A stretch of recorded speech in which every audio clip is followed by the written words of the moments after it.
bukas na pala pasahan nito. So ano na balita ng revision ng thesis natin, Samantha, ha? Babe, ano ba? So ano na balita sa revision ng thesis natin, Samantha, ha? Wala, di ko pa nagagawa yung thesis namin. Nagka-emergency kasi. Sus, emergency? Kasama mo lang naman jowa mo. Tanggalin kita sa group dyan eh. Patay, lagot ako neto, babe. Paano niyan tayo? Ay, mga bes, huwag kayo mag-away-away ha. Kumalma kayo. Sabayin niyo muna ako ha. Jopay. Kumusta ka na? Huwag ka nang mawala. Ngayon. Teka, si Scarlett ba yun? Dadalhin kita sa aming bahay. In fairness, ang ganda ng boses mo, be. Di tayo mag-aaway. Aalis tayo Sa tunay na mundo.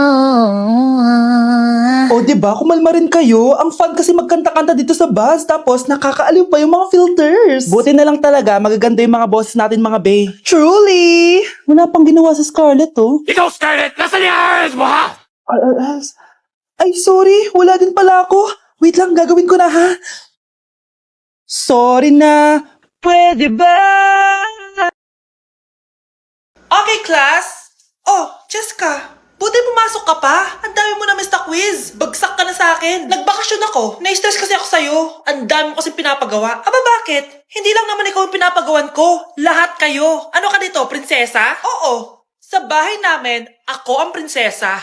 Kaya kayong lahat, sumunod kayo sa akin. Pumunta ka sa guidance office. Hindi po, ate. You go to the principal's office. Tandaan mo, kami ang nagpapasahod sa'yo, di ba? Ano nangyayari kay ma'am? Hala si ma'am! Ang ganda-ganda ko na naghanap ka pa ng iba. Hala, heartbroken ata si Cheska. This sir, feeling main character kasi. Tumatawa ka? Masaya kayo, ha? Kapag heartbroken ako, bawal magmasaya. Ano naman kung heartbroken ka? Pakinamin. Oh, come on, Samantha. Hindi mo pa naman na-experience sa magka-jowa. Kasi walang nagkakagusto sa mukhang yan. Hi! Ako pala si Scarlett. Bago lang ako dito. Oh, pake ko. Tsaka tanggal mo nga yung makeup mo. Dapat ako lang yung maganda dito sa school. Sino ka ba para utusan ako? Feeling main character? Kadiri? Anong sabi mo? Mag-sorry ka sa akin! Sorry! Not sorry. Tsaka mukhang asin kapag may ibubuga ka na. Nakahanap din ng katapat si Cheska. Walang yatong babaeng to. Ako ang main character dito sa school. Bye! Humanda ka sa akin. Bes, kaya pa? Parang pasuko na itsura mo. Sobrang dami pala nito, Bes.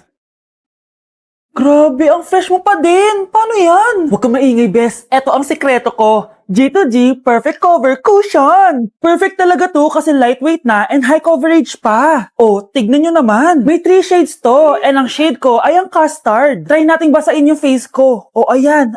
Ayan. O diba, ang hirap tanggalin. Love na love ko talaga to kasi waterproof, long-lasting, and transfer-proof. Plus, skincare infused din to kaya hulas-proof talaga. For only 345 pesos lang to. Wow, ang affordable naman yan, Bes. Bibili ako niyan. O eto, Bes, sa'yo na to para fresh tayo bukas sa exam.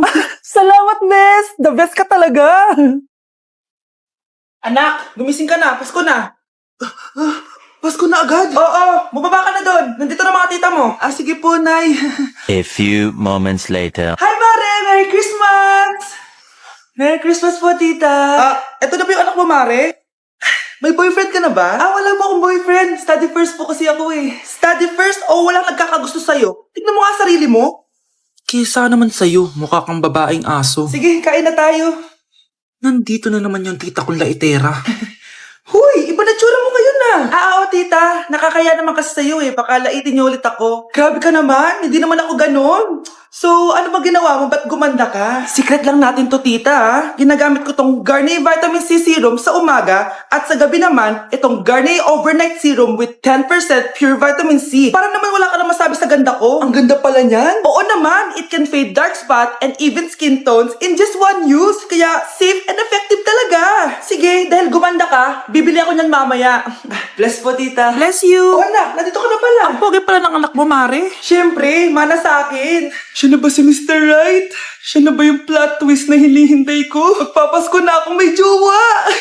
Nagsasabi mo dyan, anak? Pinsan mo yan. Pinsan? Lahat na lang. Let's begin the Christmas party! Anak, enjoy mo naman yung Christmas party nyo. Nay, mamaya ka na. Wow, babe, powerhouse of Brazil. Hirap naman nito. O ano, BR na lang? Boring mo naman. Wow, nahiya naman ako sa'yo, Sheila. Kaya pala palagi kang lumalapit sa akin kapag gusto mo lang sagot. A student, settle down. Mag-exchange gift na tayo. Exchange gift na? Ano kaya to? Ano ba? Huwag ka kayo maingay. Nag-review ako dito, oh. Wala, anak eh. Ng regalo. Thank you. Oh my God, thank you po. Okay, listen. Dahil Pasko, may special gift ako para sa pinaka-fresh kong anak dito.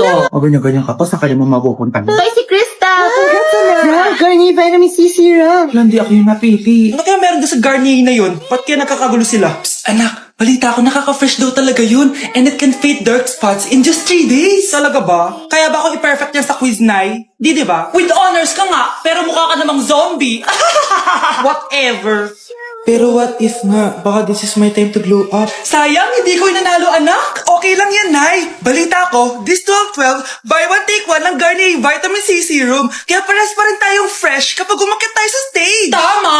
Yung iba kasi dyan, fresh nga, pero yung grades, nabulok na. True! Let's welcome the class valedictorian. Wow, ang fresh niya naman. Proud ako sa'yo, anak. And now for her speech. Nasaan yung mga nambuli sa akin? Ay, bagsak pala! Unang tanong, magbigay ng bagay na nagsisimula sa letrang K. Okay, Samantha? Kuko? Kuko is 3 points lang. Sayang. Okay, ikaw naman, Scarlett. Sisimula sa K. Kifi. Kifi is the top answer. Yes! Okay, next. Magbigay ng parte ng katawan. Scarlett, dahil ikaw ang nakahula ng top answer, ikaw ang mauna. Pantog. Basic. Pantog is 10 points. Ha? Bakit 10 lang? Samantha, pwede ka bang bumawi? Parte ng katawan?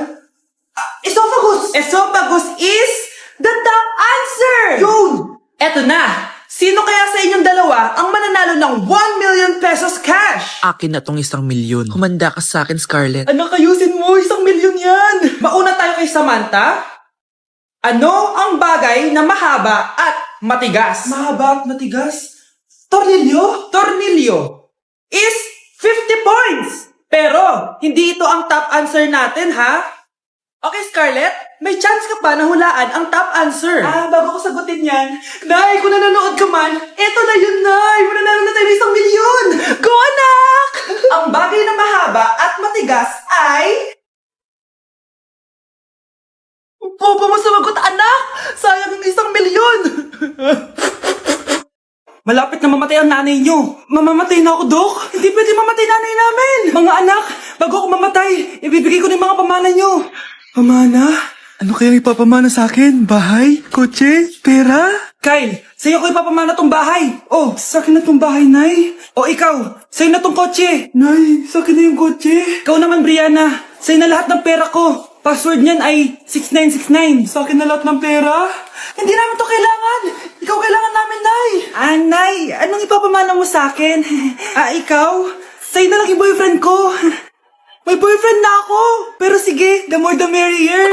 A few moments later. Hindi natatagal ang nanay niyo. Parang ito na yung mga anak. Nay, wag! Ba't pa kasi kailangan mamatay eh? Be, swap tayo. Sa'yo na lang isa kong boyfriend, tapos sa'kin na lang yung pera. Ayoko nga. Pambibili ko to ng bagong iPhone. Damot mo! Akin na! Kuya, akin na lang yung kotse. Sa'yo na lang tong bahay. Be, akin yung kotse. Akin na yung susi! Sa'yo na lang tong bahay oh! Ayoko nga eh! Asan na yan? Ayoko nga! Asan na yan? Ganun sabi! Nyeta kayo! Patay na nga ako! Nag-aaway pa rin kayo? Nay, buhay ka? Dok, pakancel na lang yung sakit ko! Mabubuhay na lang pala ako! Nakancel ko na, madam! Ibalik niyo sa akin yung mga pinamana ko sa inyo! Punyeta kayo, ah! Ma'am, parang wala po ata sa lesson natin yung number 5. Ay, wala ba? O sige, bonus na lang yan. Thank you, ma'am! Ma'am, wala po ata sa lesson natin yung number 5. Oh, anong gagawin ko? Puro ko kasi daldalan, kaya di mo alam. No, favoritism si ma'am. May sinasabi ka? Ay, wala po. A few moments later. So, ganun lang siya kadali. Ma'am, pwede po pa-excuse? Sumasakit po yung puson ko eh. Sige, punta na lang sa clinic. May gamot doon. Sige po, ma'am. Nagets niya ba, class? Ma'am, excuse po. Sumasakit po yung puson ko. Ang arte mo naman. Onti sakit lang. Excuse agad. Kapag di maganda, wag na mag-inarte. Kala mo naman ang ganda ni ma'am. Hello po, ma'am. Sorry po, absent ako kahapon. Nagkalagnat po kasi ako eh. Ganun ba? Sige, excuse na lang kita. Sige po, ma'am. Thank you po. Ma'am, excuse po. Nilagnat po kasi ako kahapon kaya di po ako nakapasok. Naku, tigilan mo ako Walang isang araw na lagnat. Ang sabihin mo, tamad kang pumasok. Ikaw nga, palagi ka nga di pumapasok eh. Anong sabi mo? Totoo naman, ma'am. May favoritism ka. Susumbong kita sa principal. Maniniwala ba ang principal sa'yo? Wala ka namang ebidensya. Anak, mag-exam tayo mamaya ha. Dapat mas mataas grades mo kay Scarlett. Oo naman, Nay. Mas magaling naman ako sa kanya. Anak ni ma'am si Samantha. Eto yung mga sagot mamaya sa exam. Perfect mo yan. Sige na, Nay. Baka may makakita pa sa atin. Humanda kayong dalawa sa principal. Tapos na yung maliligayang araw nyo.